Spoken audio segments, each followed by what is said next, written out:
Welcome back, everyone, to Pod of Thrones. I'm Jeff. I'm Jennifer. So we are going to talk about The Handmaid's Tale tonight. Now, normally this is where I say, hey, babe, got any headlines or anything to talk about? But someone lost her phone. Not for good, but just for the purpose of this recording. Correct. So I've got a headline to read you guys, and then we'll let Jennifer expound upon it. Sophie Turner embraces spring neutrals in a blazer dress and square-toe thong sandals with Joe Jonas. That's right. This is the big news of the week. Yep. Big Game of Thrones news. Uh-huh. So if you look this picture up, this is my exact outfit from my high school graduation, minus the shoes.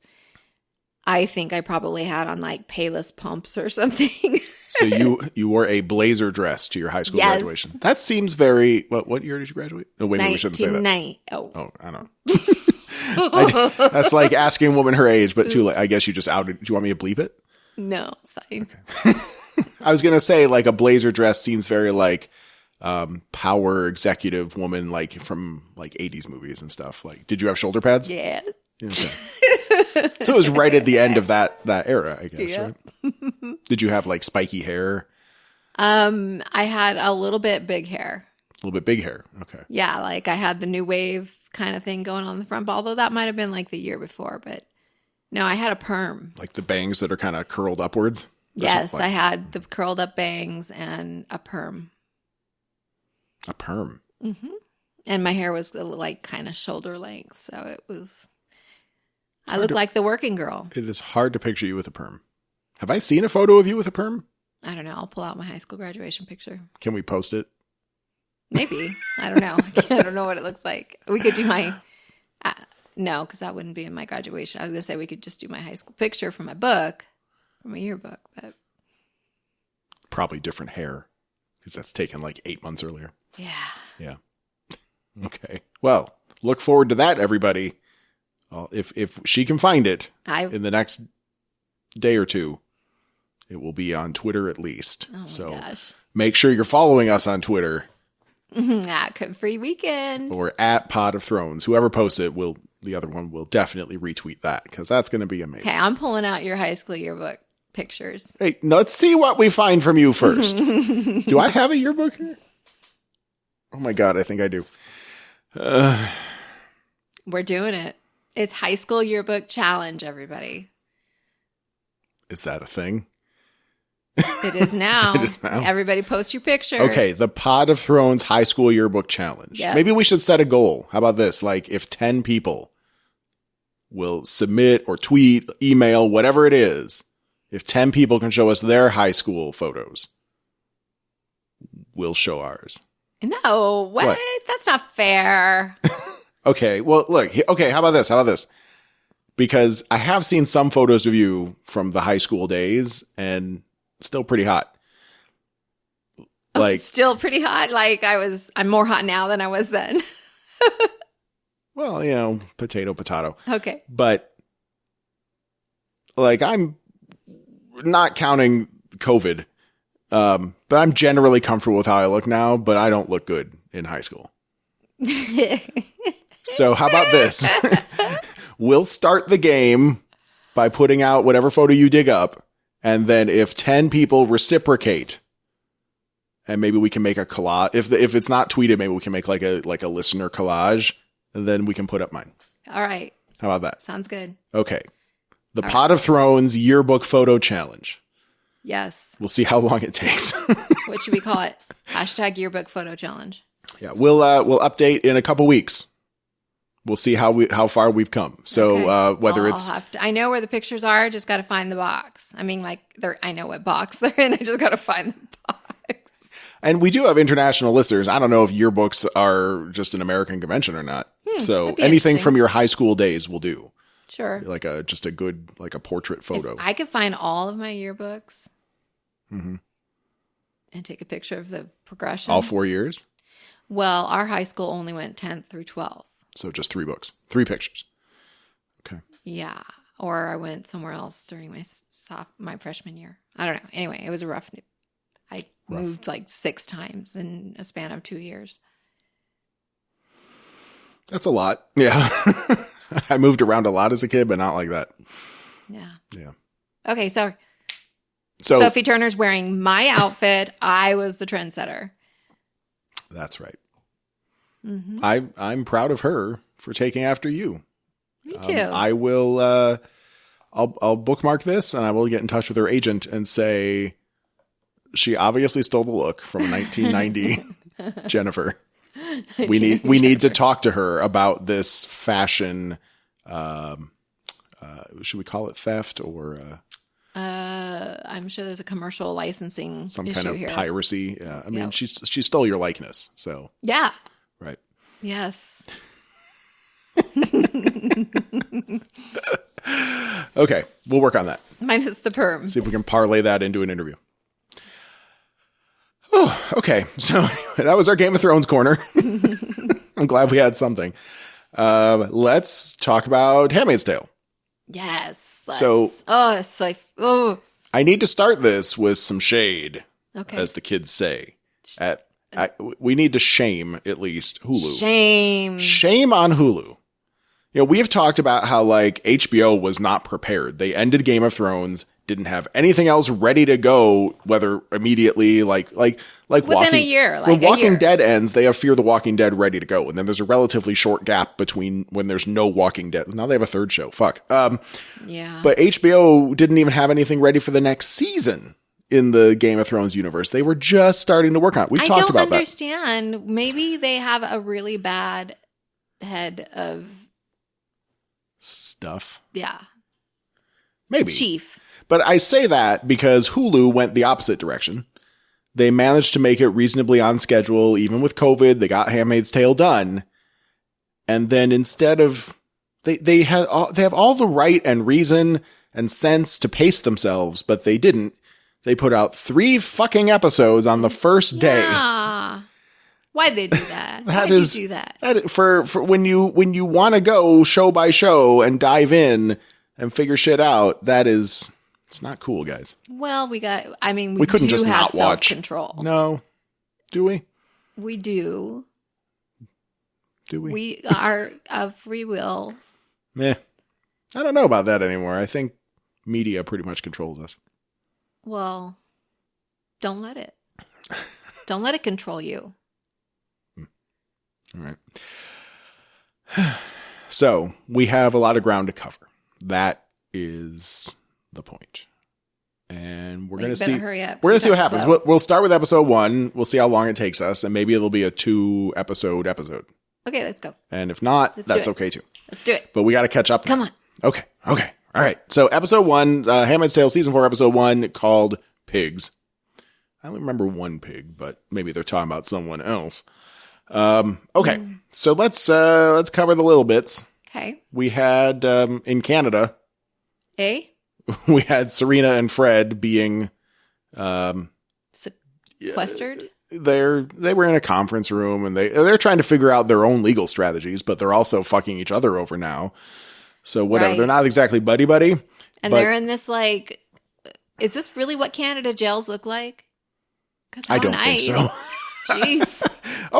You know what? Maybe because Canada. No, this is probably like the what do you call it? It's like an embassy jail kind of situation. Yeah, because there is that whole like Little America kind of thing going on here, where Canada's taken in all sorts of American personnel. Mm-hmm. Well, anyway, so they're figuring out legal strategies, and we don't get a whole lot of that this episode, but we do get a scene where they find out about not the prison break, but the escape from Gilead that ended off, season 3. And the count that they gave was 86 children. So there was a plan for like 50, but then way more kids showed up, if you recall. And I guess that final count of kids that made it onto the plane and into Canada was 86. That's it's a lot of broken homes. Yes. Even if they were fucked up. That's just an astonishing number, honestly. Like if 86 children disappeared in any mid-sized town, because they're not even in Boston, right? They're in like a suburb of Boston. They're not in the city, quote unquote. It would be like here, like if our neighborhood lost 83 children. Yeah. That would be kind of excessive. That happens in Africa. What? Is it? Explain. When they come and steal the children from the schools. Like the child soldier kind of thing? Yeah. Like a warlord. Mm-hmm. Like, or they steal the girls. Coney 20, whatever. Coney 20, whatever that year that was. Anyway, sorry. Okay. I'm just saying they deal with that shit on a regular basis. Got it. There are some problems. Yeah. But different from our problems, we got plenty. Canada, on the other hand, almost no problems. That's my understanding. So that was about it for Serena and Fred. There wasn't a whole lot of other Canadian stuff in this episode. We had plenty of other things to do. We did also have, this is just in my kind of others category, more just Gilead general. We had Aunt Lydia. She had spent, so in between seasons here, which I don't think was a big span of time, but Aunt Lydia spent a good couple weeks with the eyes. Somebody like the secret police being interrogated. It doesn't look like she had it easy. No, she had a lot of bruises on her face. She had a lot of bruises on her poor old face. I heard her on Spotify doing an ad for what? Yeah, Handmaid Tale this morning. In character? Yeah, no. Just she said her name, her real name, which I'm sorry, I don't know what it is. That's okay. Watch Handmaid Tale on Spotify. Or Hulu. Yeah, not Spotify yet. Cool. So she's had a bad time. And now she's facing the council. Bunch of fucking old white assholes. Yeah. Hypocritical assholes. I'm still fired up about all the hypocrisy in politics. So she spent a couple weeks with the eyes. And she blames everything on June. It's all your fault. June is the instigator of all these things. She corrupted these nice girls. And is this when June turned on her? No, this wasn't. She was facing the old white men. That's a few episodes later. See, this is the problem. I know. We watch too much at once, and I blame Hulu, not our self-control. I don't think it's our fault. Okay. But you guys can decide. Let us know. Is it our fault? Everything is June's fault. Give her to me, and I will finish this, or something like that. She wants to do bad things to June. Now, part of me is thinking, I don't know if you caught this, but it just kind of felt like Lydia might be starting to see the light. Right. That's what I think they intended us to feel. Because she can't be okay with what just happened to her. She didn't have anything to do with this mass escape, and they tortured her anyway. Yeah. For 2 weeks! But it's all June's fault. Yeah. That's why she was beaten, and that's why she is now even more mean. Well, right. So she's holding it against June. But the other option was like, give June to me because I need to apologize and maybe we can fix this shit.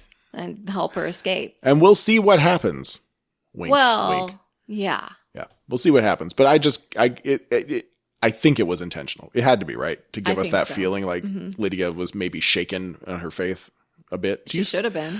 Okay, here's a question. Is it possible? Because we don't know how this season's going to play out, really. We've watched a little bit ahead, but there's a lot to come. And probably at least one more season. Is it possible for Lydia to have a redemption arc? She is a monster. Yes, of course. There's always room for a redemption arc on a bad guy. Always. Everybody? Everybody. Okay. Ramsay Bolton? Maybe not on Maybe he could have, like, he killed Roose Bolton. Maybe he could have took a face turn at that point, but he didn't. Been like, oh, now I'm okay. Evil's gone. Yeah, maybe. He was unpossessed. Like, he figured it out, and he's like, this is the guy that fucked me up, and I'm going to be good now. No, he's just too... But he's just a... Okay, so almost right. Everybody. But you think Lydia qualifies? Yeah. I mean, she was good she once. wouldn't be fully redeemed, but she is completely... I would kind of expect at some point she's going to do something nice for somebody. I hope so. Because I feel like she still has a tiny bit of a heart in there. I feel like if she redeems herself, well, maybe one way or the other. I don't think she comes out of the show alive. She's got to die. She's got to die. Right? I hope she dies bad. Yeah. I just pictured her getting hit by a train and her body like flying apart. Well, I mean, that would be all right. But that's not, like, you're dead. You're just boom, dead. Right. Like, it's messy, but I could see worse. It's sad, but that would make I would sad. What? I would sad? That would make me satisfied. Oh, okay. That would satisfy me. Okay. All right. Well, we'll see. Okay. So what else? Nick visits Commander Lawrence, who has been locked up in a place not quite as nice as Canada's prisons. And Lawrence is just hanging out, waiting to die, I guess, because he's been arrested for obviously having some kind of hand in the escape of 86 children. Yep. Nick is looking, I guess, for some tips, like, hey, what do you make of the situation? I'm trying to keep you alive. Nick's trying to keep a lot of people alive. And Lawrence's big thing is, like, don't invade Canada. That would be a bad move for the world. Be diplomatic about this. Use diplomacy to try to get the kids back. That's smart. Yeah. You could invade Canada, probably crush them, although you can't even take Chicago. Right. But maybe you could. They're still warring inside the United States. Yeah. They're not ready for a whole nother country. Yeah. Texas and Chicago. Do we know how many states they've taken? Well, almost the whole country. There's just, like, I think Texas, most of Texas, just because it's fucking Texas and there's a billion guns and somehow they came out on the right side of this. Yeah. That's the part that surprises me a little bit, but. Well, there's a lot of people moving to Texas right now. True. And they do hate government overreach, even if it's still, like, there's all that mixing in of, like, evangelical Christians and the far right. But if it becomes this authoritarian government, they're probably going to realize, like, that's not what we want. I don't know. I'm just trying to think of why Texas would be okay. We kind of had that. But I don't know. Anyway, Texas has lots of guns. So they resisted, but then it's just little bits here and there. I don't think there's many whole states unless it's a very small. California? I think California has some of the nuke damage, or what we think might be nuke damage. But I think some of California, yes, because it's hard to control the coasts, just in general, when you're spreading out through a whole nation. Anyway, so yeah, invading Canada, not a great idea. And that's about it. Lawrence seems to have a reprieve of sorts, right? He's going to get a shave and a haircut, and then he gets to sort of be under house arrest or he's going to be comfortably in jail. Right. And they want him to advise them. Right. He gets to be, exactly. And then that brings us to June, the crux of all episodes. Man. So when we last saw her, she had been shot and then killed a guardian. Right. And the women took. Yeah, they like did they pick her up by her dress? They picked her up all somehow together, and then they carried her off. Her cape. And somehow, in the midst of all this chaos, they found a place to take her, like a little old clothes shop or something, and they get her on the floor, and they cauterize her wound. Oh, yeah. I should have looked this up. This would be a great question for the likes of, hey, everybody, the Bad Medicine podcast. Because I should really write them and ask. Because if you just cauterize the outside of a bullet hole. You're going to get an infection. Well, she did. But also, aren't you still bleeding inside? Well, I guess it depends on what it hits, you know. Well, but if... She's probably got like a torn intestine. Probably. Because like humans aren't bags of blood. Like if you poke a hole in us, it kind of depends on where you hit, how much bleeding there's going to be based on, if you hit an organ or a blood vessel or whatever. So she's bleeding a lot. There's a lot of internal damage, and just cauterizing the wound. Well, you're sealing the bullet in there too. And you're sealing the bullet in there. That's also a good point. Unless it went all the way through, but then they would have had to cauterize two sides of her. Right. So that must not be the case. Maybe they took it out while she was asleep. No, they cauterized it. Maybe they took it out like after they cauterized it. I don't. So that was a bad. In fairness, we have seen other fictions here and there where someone gets that done and then they're basically okay, and June is not okay. So I guess I'll give them some credit there. It just seems like she's pretty fucked. They had no choice. They couldn't operate on her right there. That's or true. Maybe somebody pulled it out. No. Fish around there with a finger. They found some contacts within the Mayday hierarchy to get a spot under a truck, and they got out of town. That's Also shocking given the state of lockdown that you'd think the city would have been in, but okay. And it is June, and Brianna, Alma, Janine, and 2 others who may or may not have names. I don't know what to tell you. Okay. I couldn't find them. Anyway, so they walk and walk. They get off the truck somewhere outside of the city, and they walk and walk and walk and walk and walk, and they make it to a farmhouse where they're supposed to be able to get help, and then June finally collapses once she realizes it's safe. They get her inside, and we get to meet, her name is Esther Keys, the Mrs. commander's Keys. wife. Yeah. Mm-hmm. Is it just Mrs. or is it like lady? I was trying to remember. Maybe it's just Mrs. I think it's Mrs. All right. Mrs. Keys, who had dreams about June and how she was going to come and they would be best buddies. They were going to go be superhero. They were going to, kick some Gilead ass together. Yep. Mm-hmm. So she gets some medical care. She's eating mold off of fruit as her natural penicillin option to get rid of her, like she was going septic or something. Like she was going to die soon. But now they have life on a farm. Seems okay. They have lots of fun. They're working the fields. There's a few guardians around who are clearly loyal to Mrs. Keys or something, you know. Oh, a couple of them are gay. We see them kissing in one scene.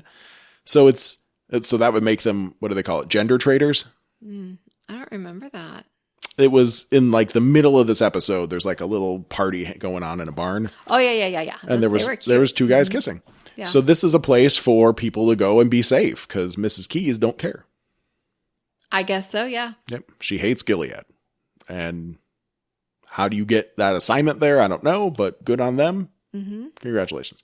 So we got a few good guardians. The girls are working the fields. Janine has made friends with a pig named Mr. Darcy. I fucking love Janine so much. Yeah, she's a great character. I hope she stays with us forever. I just saw that she had a show. She has a show out. What? Wait, Who? What did I just see her in? I don't know. Something. What was it? She has a baby and she's getting an abortion. That was this show. Oh. A couple episodes later. Damn it. Spoilers. No, she really does have a show. Okay. I'm positive I saw that she has a show. That's how different. That's a stark difference there is between Janine pre apocalypse or whatever and Handmaid Janine. Yeah. You couldn't even tell it was the same show in your own memories. Fuck you, Hulu, for doing this to us. We're all confused. She really does have a show. The only thing that's keeping me going are my notes because I have those and you don't. But, nope. I got nothing. Otherwise, I'd be confused too. I got you, babe. We're so cute. Where were we? Janine made a friend named Mr. Darcy. We meet Commander Keys. He just seems very old and confused. Doesn't really talk when June sort of eyes him.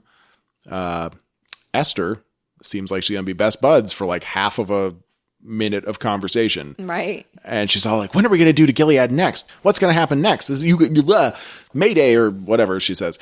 And then June's like, hold on. We don't know. It is a very dangerous time right now. We can't act again right now.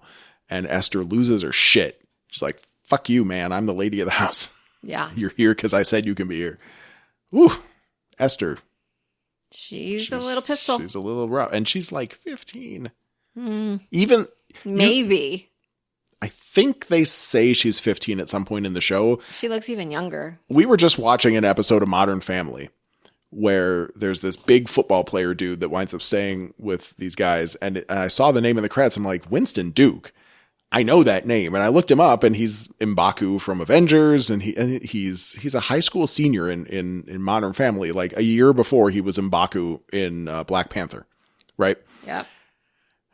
And so I had to figure out how old he was. And when he filmed that, he was like 31 and he's playing a high school senior. So I'm always watching for stuff like that because it interests me. Like, how old are these people? How old are these actors really? But she was really a teenager. Yeah. And she showed it. Oh, Nick's child bride, that actress wasn't a teenager. No. She was in her 20s and just looked 12. But this girl, actual teenager. So she a little cray. Anyway. Teenagers are? That's the way they be? Maybe. Not saying any teenagers specifically, but some teenagers be cray. Yeah. So anyway, later on, Mr. Darcy the pig becomes dinner because they're on a farm.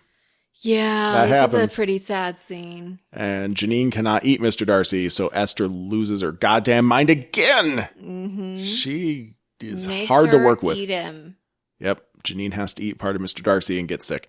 And then Esther storms off. June goes to confront her and be like, bitch, that ain't cool. And finds out Esther breaks down. Yes. And we get the whole Esther story. We know why she's so pissed. Yeah. Do you remember? Yeah, her stupid ass husband was impotent, wasn't he? And but it sounded like he was prostituted her out. Well, she said something in the first part, like it sounded like he was injecting cocaine into his dick or something. Like he was trying to get it up, and he wanted to be the good husband and impregnate her, because that's what you do, right? And then he couldn't, and so he invited every single one of his friends over to commanders. Well, not even friends, like commanders, and then also guards. And he would watch, of course. Got to watch, got to make sure everything's on the up and up with all these people. And everybody, anybody and everybody. Yeah. She had to do. She's gotten fucked by a lot of people that she didn't want to fuck her. And she's a teenager. Yep. A lot of rape. Mm-hmm. So they bond now. June gets it, and she just let all that stuff out. Maybe she'll be a little more stable now. I don't know. Right. But then miraculously, on like the next scene, there's a big commotion out in the cornyard because this one guardian named Pogue shows up, and he, as it turns out, was one of the ones that used to rape Esther. And maybe he was like drunk, maybe looking for another go at her or something. So they beat him a lot, and then they string him up in the barn. And then June. Was this a good move? So let's assume he has to die, because otherwise they're going to get caught. Right. You can't let him go. Yes. Someone's got to kill him. Yep. Who should that be? Was giving Esther a knife, was that good for closure, or is that just going to fuck her up more? Is it good to be able to kill your abuser? I've never killed a person, so I don't know how bad that fucks me up. You grew up rough. There are some people in your life that had hurt you. I would not be fucked up by killing a person that Yeah. I was that angry at. No. I don't think so. But then again, I don't know. I've never killed a person. Swear to. Well, this is not the place to talk about whether or not you should start. The thing that would fuck me up the most is like seeing the action of me killing somebody. Like being that animalistic or whatever, out of control. Okay. Violent. Just letting yourself go too far.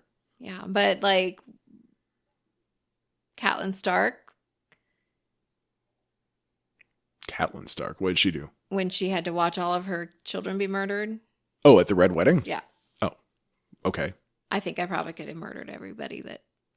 Well, let's not forget in the books. I know. She kind of did that. Yep. She got resurrected mm-hmm. and became Lady Stoneheart. Yep.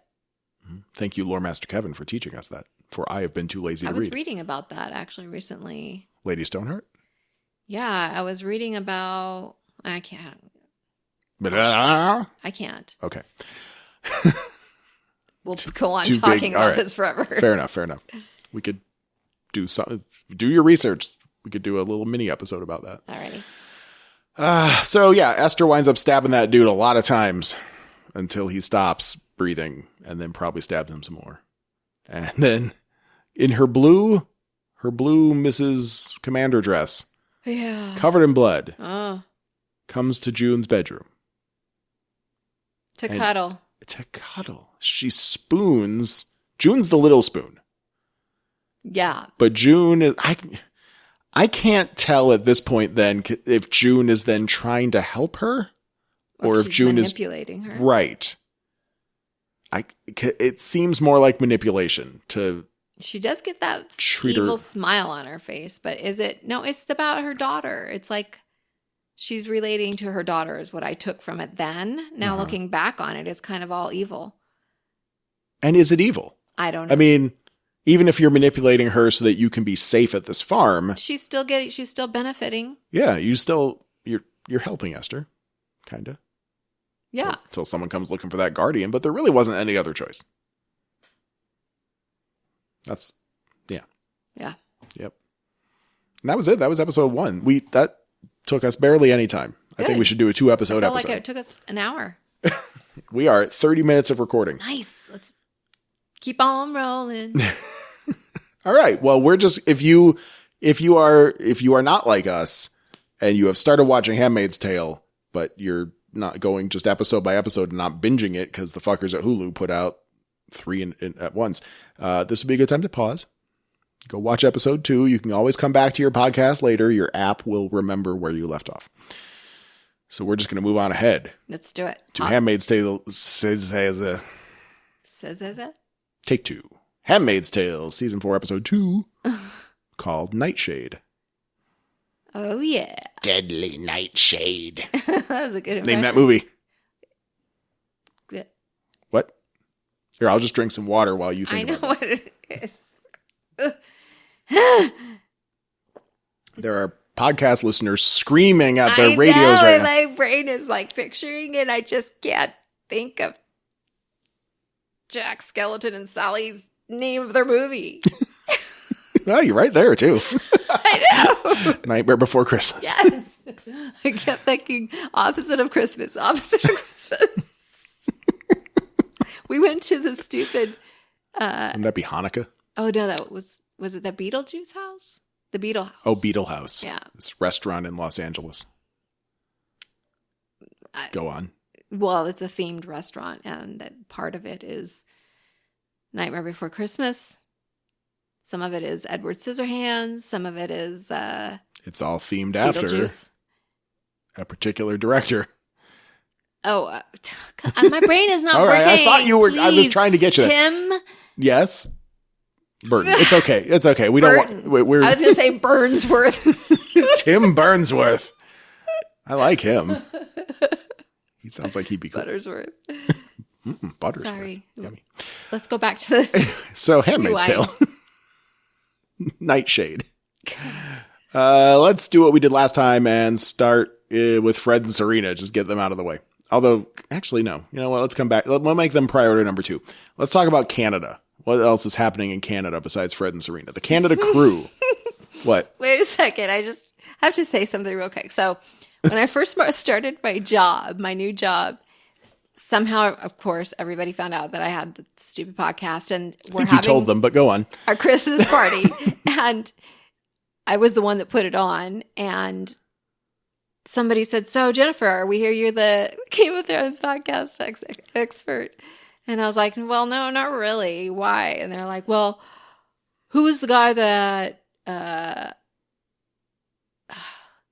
think they asked who was Cersei's guard or something like that." And I was like, ugh. My brain went blank, of course. I'm like, the dog? The mountain? The oh, dog. Dear. The dog. Then they laughed at you. Oh. No, everybody was just silent. Sorry, I had to tell that story.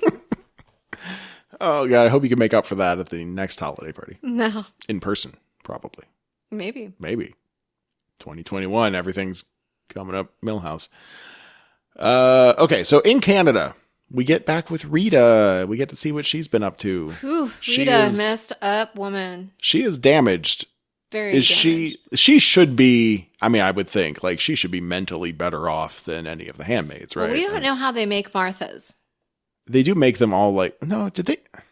Do they? No. There was one point, I can't remember if it was something I was reading or if it was something said on the show even, but something about like, all these women are just named Martha now. Right, but they're all named Martha. Didn't they call her Rita in the house? Like, I think even Serena called her Rita. Oh, I don't know. But she's a Martha. But she is a Martha, yeah. We don't know how they become right. Marthas. Do they have Martha school like they have Handmaid school? Oh, they must. And what happens? They get, like, slashed if they don't cook their dinner right? Yeah, I could see that. Yeah, I mean, Martha school... What did they even teach you in Handmaid school besides lay there and spread your legs? I mean... Well, there's a very... You have to behave. And you have to do everything a certain way. Well, yeah, but like...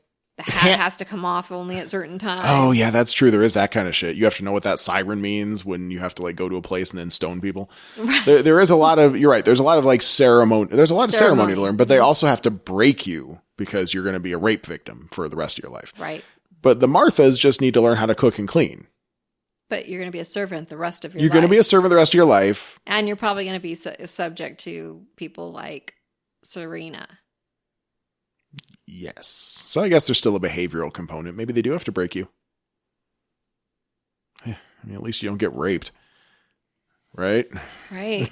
Good to be ugly in this world. Not Wait, that Rita's not ugly. No, I know. Oh my God, you're so mean. I would be thankful to be ugly and not wanted. I'm not saying she was ugly. I guess that's how Lydia made it work. Oh, that was mean. I'm sorry. I take that back. She's actually not bad looking, except when they, like in real life. When they make her look icky. Yeah, she's a fine looking older lady, but Lydia's not attractive. Anyway, so Rita, we catch up with her. She's attending a fundraiser for something. I don't know if it's even clear what this organization is, but it's something to do with the relocation efforts. Right. Raising money to help the people or raising awareness or both. I think it's maybe both. Yeah. I mean, it seemed like the Canadian government's kind of behind all this effort, but maybe they just need money from donors anyway. Sure. They're strained, I'm sure. There's that. And she gives like a little talk. She tries to tell part of her story, and they're also talking about June and what a wonderful person June is, and she sacrificed herself to save all these children. Rita kind of breaks down. I thought her and Moira were like having a connection. Yeah, I still think they are. They might, yeah. I think there's a gay connection. There might be there. Yeah, there might be something that come from that. So there was that, and then Emily, our former handmaid, she's a caseworker now, and she used to be, I think, like a biochemist or something. But she was, yeah. Maybe it's smart. The glasses, but she just looks like she could be a therapist. I don't know. Or social. Well, she's a social worker now. She looks super young. All right. I know she's not that young anymore, but she still looks super young. Looks good. So she's got a case appointment to meet up with this kid, James. Oh my gosh. Except he was known as Asher in Gilead and only responds to that. He's having a hard time, I guess, for lack of a better word, being deprogrammed. He's got to get back to being... He left his parents. He was probably given to them as a baby, and he thinks this is his parents. Yeah. He's been abducted. We don't know the exact timeline of Gilead. I mean, he might remember his parents, but his parents are dead now. And he had learned to be happy in Gilead, leading a simple, now that was on life. His Martha. You don't take a child that doesn't have any parents to go to, and they have okay parents here. I mean, and he's a male. What does that mean? That means he's not going to get raped for the rest of his life. Oh, that's still the biggest concern I have about Hannah. Like, she's being taken care of, and she seems to like her new parents. And that's why they want to get her out. That's why June doesn't want to leave her. She'll wind up being a child bride for some yucky commander. Can't even get his dick hard without cocaine. Ew. Ugh. Gross. Just gross. I'm sorry I even said that. I mean, what's the difference between that and Viagra? What? Oh, Viagra. Well, but they don't have Viagra anymore. But they have cocaine. Wink. Well, I mean, if you go to Jezebel's, you can get whatever you want, I'm sure. But they didn't say cocaine. He was something about injecting his dick. I don't know what it was with, but I want to know. Might have been liquid Viagra. Inquiring mind. I don't think they knew. Anyway, so Emily meets that kid. He's having a hard time, and then the storyline with Rita, who is now just feeling all fucked up, is that she gets to go to this guy's house and help him become comfortable. Maybe this is going to be her place in the world for a couple of years, is to help ease people back in. She can still make the old recipes, but they're living in a normal world where there's TV and cell phones and stuff. Mm-hmm. So she and Asher or James or whatever his name was responding to her. And he's so sweet. Can I help you? He asked if he could help her. He was nice then. Mm-hmm. Or she asked him and he was excited to. I can't remember. Yeah. But it was very sweet. Yeah, he really took to her. I hope he gets to go home with Rita. Maybe Rita should start an orphanage.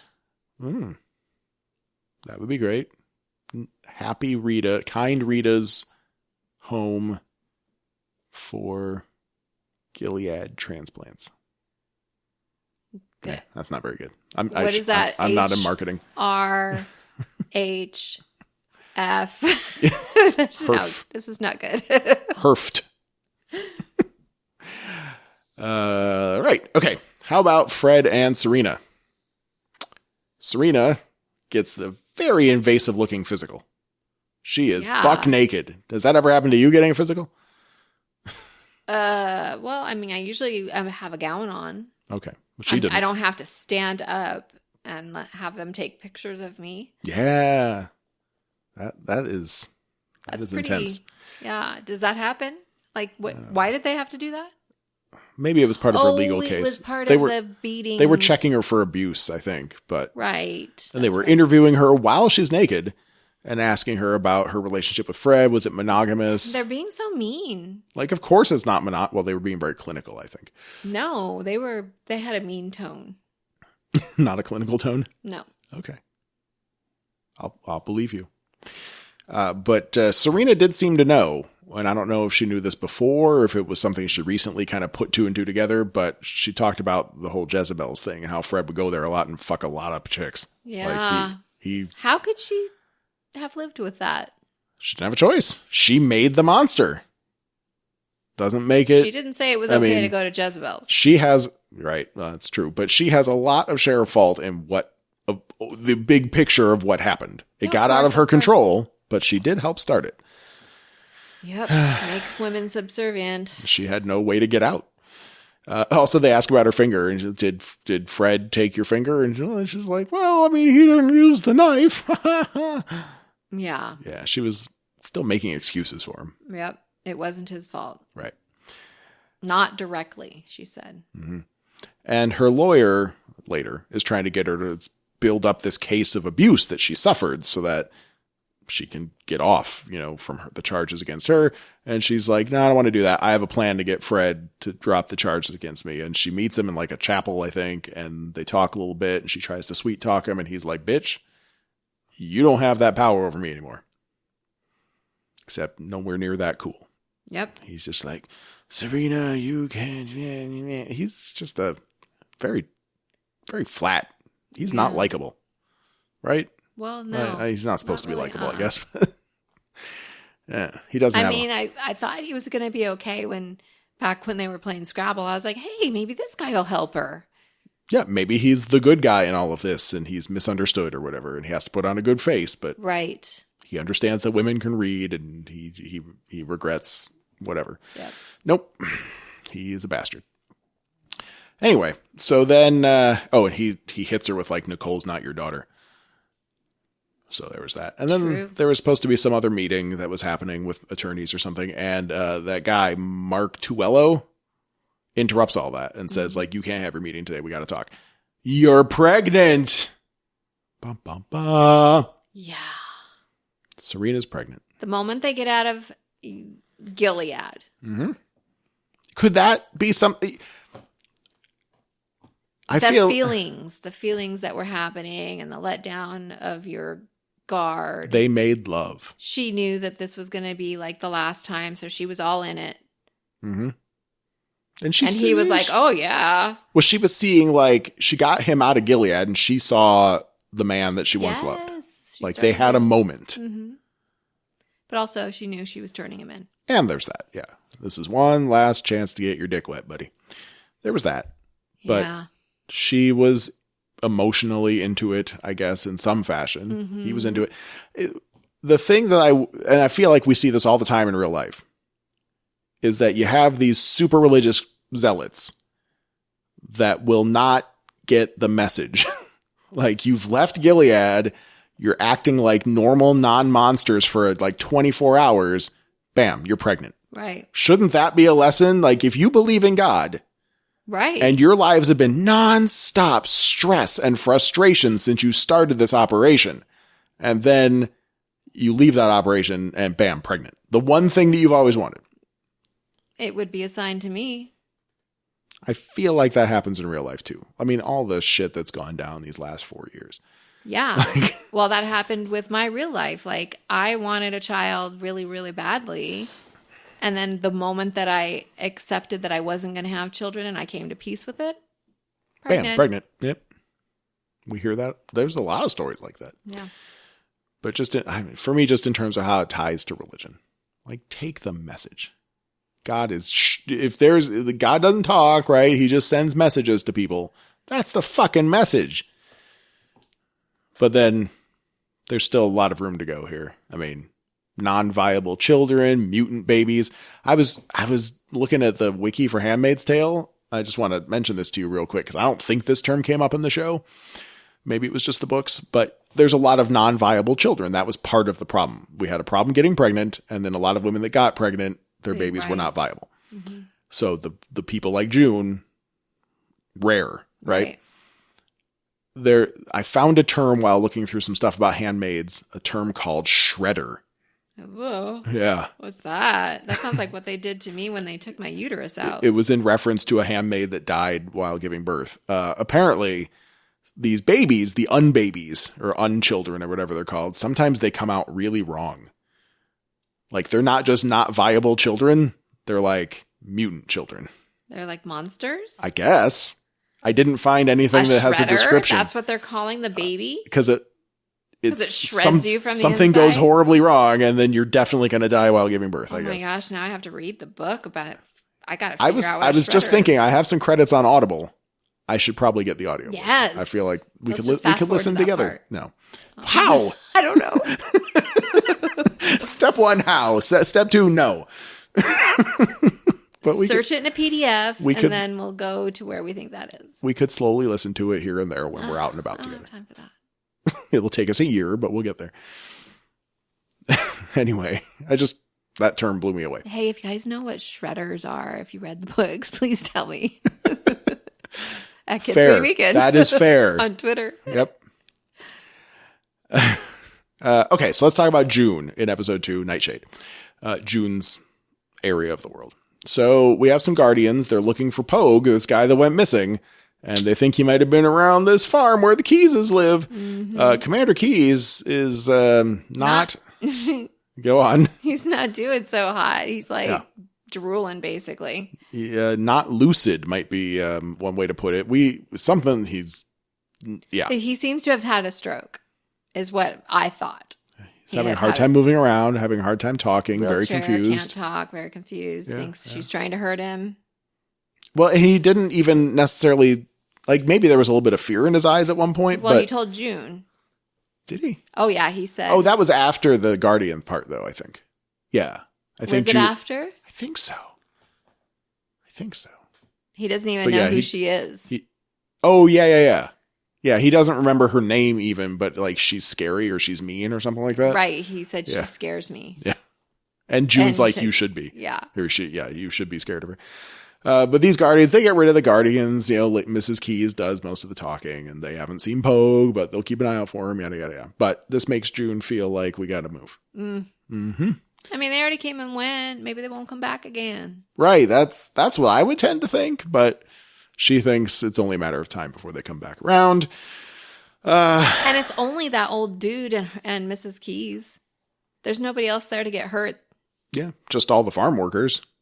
But are there farm workers? Seems like there's a bunch of women tending the crops and a few guardians. You would think, if anything, that you could trust your fellow guardians to tell you if Pogue's been around. That's what I would think, but who am I? So June needs to make a new plan. I don't know or remember exactly how they figured out where they could contact somebody, but there's this one really super nice guy guardian, and he takes June to a nearby branch, the rural branch of Jezebel's. I guess it's a chain. Yes. Which makes it somehow... Do they call it Jezebel's still? Yeah. Yeah. Somehow, to me, that makes it even worse. Yeah. Like, as if it's like some fast food big corporation. Yeah. I got my own Jezebel's franchise. Well, not even prostituting. Fast food sex slaves. Yeah. Yeah. Prostituting, at least the women would be getting something for it. Right. Except, like, not murdered. I guess that's their bonus. Mm-hmm. And even then, not necessarily. Depends on what the commanders are in the mood for. They get to smoke. They get to drink, smoke, do drugs. As long as they stay sexy, by someone's estimation. I mean... Put on enough makeup. Yeah. Yeah. So it turns out there's a Jezebel's in the country in this very nice mansion. It's full of commanders that are partying before going to the front in Chicago. They're... Kind of expected to see Nick there. Oh, yeah. I actually didn't even think of that. That would have made sense, but no dice. Well, no, because Nick wouldn't do something like that. That's true. That's true. Nick if he's there, he would only go there as a driver before, except he was fucking that girl that was helping. Who? Oh, yeah. Well, when he was just an eye, kitchen. he was fucking that kitchen girl. She was nice. He should have just married her. Maybe that's not allowed. I don't. She was like a slave. She worked in Jezebel's. Yeah, that's true. They're not the marrying kind. Right. Take those home to mama. Yeah. But it's I guess for the best that he didn't go on that field trip. It speaks well of Nick, I suppose. So she gets into this Jezebel's and she meets this lady who I guess is named Daisy, who's all mysterious wearing a cloak in a greenhouse. Yeah. That's nice and dramatic. She was going to be like some superpower girl or something. Or armed. Or actually Mayday. Some swords. Thought she was Mayday. Yeah, like her name is Mayday. Yeah, I thought that too. But no. That's not it. Mm-mm. She's just a sex slave at Jezebel's, but she's part of the Mayday network. So they give her a new farmhouse to hide in, but you can't go there for a couple days because we got to get word to them that you're coming or something. Wait. Rewind. What? Did you catch the part where or maybe this hasn't happened yet, but the girl said, get back to work. You need to go get back to work. Is that later? That's later. Yeah. Now Daisy was okay in the greenhouse doing whatever she was doing. No one else bugged her at that point. That's right. That's right. They have another safe house lined up. Cool. Yeah. Now we find out already that yes, Mrs. Keys has been poisoning her husband, and then she teaches June. That's the next part. And they make a big old batch of deadly nightshade. Well, I was going to say, what was Cersei's stuff that she made? Oh, wasn't that the fiery stuff? Fire, yeah. Wildfire? Wildfire, yeah. Anyway. Not quite as destructive. No, but... but still. Deadly nightshade. Kind of awesome. Yeah, so she's been poisoning the commander. June wants to learn, like you said. And then June goes back to Jezebel's. And that's the part you were talking about. She's trying to convince Daisy to make the play on poisoning these commanders. And Daisy's like, I'll just die. And it's like, well, gotta go sometime. But June basically talks this girl into getting herself executed. Yeah. Unless you can get away somewhere. Maybe you can because of the Mayday network, but... Maybe she left. Yeah. But hopefully she left. That was the part where the aunt... Right. She's like, stop eating. You're getting too fat. And this is like the skinniest girl in the place. I would totally take her for a meth addict or something. Like, she's that skinny. She was anorexic looking. Yeah. She was very thin. No offense to the actress. I'm sure some of that was her face makeup to make her look extra bony. Yeah. And I'm sure they looked for her type on that part. Yeah. I mean, some people are just skinny. I get it. Yes, too. It happens. Mm-hmm. But she did not look healthy and certainly not fat. That was a piece of shit aunt, but that aunt drank some tea that had some deadly nightshade in it. So she won't be a problem anymore. I guess. I hope. So they do it. And my one regret of this is that we don't get to see what happens. I know. We just get to see him partying and chucking back shots and not dead. Yep. We know it's going to happen, but we don't get to see it. So that did make me a little bit sad. Not like, for instance, what happens to the Freys when Arya poisons all of them. Mm-hmm. We got to see them start coughing up blood, and it was very satisfying. Yes. Yeah. Whatever. Handmaid's Tale. Okay, so June gets the hell out of there. Nice guardian takes her back to the farm. All the lights are on in the house. You can see it from a distance. It's very quiet. Something's obviously wrong, so they go and investigate because... Why are all the lights on? Because people were looking? They were searching the house, yeah. Gotcha. I guess they didn't see any reason to hide. Even though, like, if it was me, I'd be like, turn the car around. Right. Let's turn off our lights. Let's sneak in through the bush if we're going to look. They just walked through the front gate. They weren't even trying to be stealthy. Stupids. So, nice guardian guy who, as far as I know, never had a name. That was so sad. He was helping. Gets snipered. He's like, I'm not going anywhere. He was in love with June. Or he was just a decent person. Yeah. One of the two. Men can't be decent. They either want sex or they're in love. What's wrong with being in love? I mean, if that's true, let's say he wasn't one of the gay guards, because I don't know. But if he was in love with June and not just a nice guy, is that wrong to love someone? Of course not. But that's not the only reason to be nice. Well, yeah, but are you going to be nice? Well, I guess the mark of a perfect person would be someone that can be as nice to someone they don't like, but... Love thy brother. Yeah. Thy neighbor. Yeah, not in this world, man. God is broken. So he gets, just boom, headshot. He's down. So sad. I was sad on that. June starts shaking from the stress again. She's freaking out. Gonna get a gun. But then there's a bunch of laser sights pointed on her. Yada yada. And it's Nick. Because of course it is. Trying to keep you alive. I mean, he whispers that to her. Because on TV, no one can ever hear you whisper loudly. Right. I love that part about TV. So she's arrested. He's trying to keep her alive. Puts on a show of like, you have to tell me where the people are. And then gets down on his knees and whispers to her like, it's all going to be okay. And no one thinks it's weird, but okay. And that's it. She's arrested. That's the end of the episode. That was a cliffhanger. And it was episode 2. So of course we had to go watch episode 3 to see what happened, but that's the way Hulu decided to do it. So, yep. Ja. I feel like, look, any one episode of Game of Thrones, it easily took us an hour to run through it, but we just did 2 episodes of Handmaid's Tale in an hour. So it's not that there's nothing to discuss, but I think we're going to have a little bit more to discuss in episode 3 anyway. Mm-hmm. So, come back next time, people. We're going to cut this episode off. Obviously, we still have stuff going on in our heads because Hulu gave us too much to think about, but tune in next week. Do we have anything else to say before we get out of here? Well, let's not forget about the yearbook challenge. Yearbook challenge, everybody. Yearbook challenge. Post your pictures. So don't forget again on Twitter. At Get Free Weekend. At Pot of Thrones. Or you can email us. So we can, you can email us at, I'm Jennifer at potofthrones.com. And I'm Jeff at potofthrones.com. There are other things. If you look in the notes of the episode, you'll see we have a Facebook page that we don't really do a whole lot with, but I do look at the messages. You can talk to us there. That's all good. We need to update that. Yeah. It gets updated every time I post a new episode. It's just not much to it. Oh yeah, maybe. Maybe I'll let you do that. Oh, thanks. Yep, you're welcome. Yeah.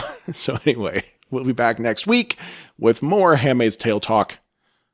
And bye for now. Until then, Gilead, fuck you. Fuck Hulu, too. God damn it, Hulu. 1 episode a week from now on. That's all I'm saying.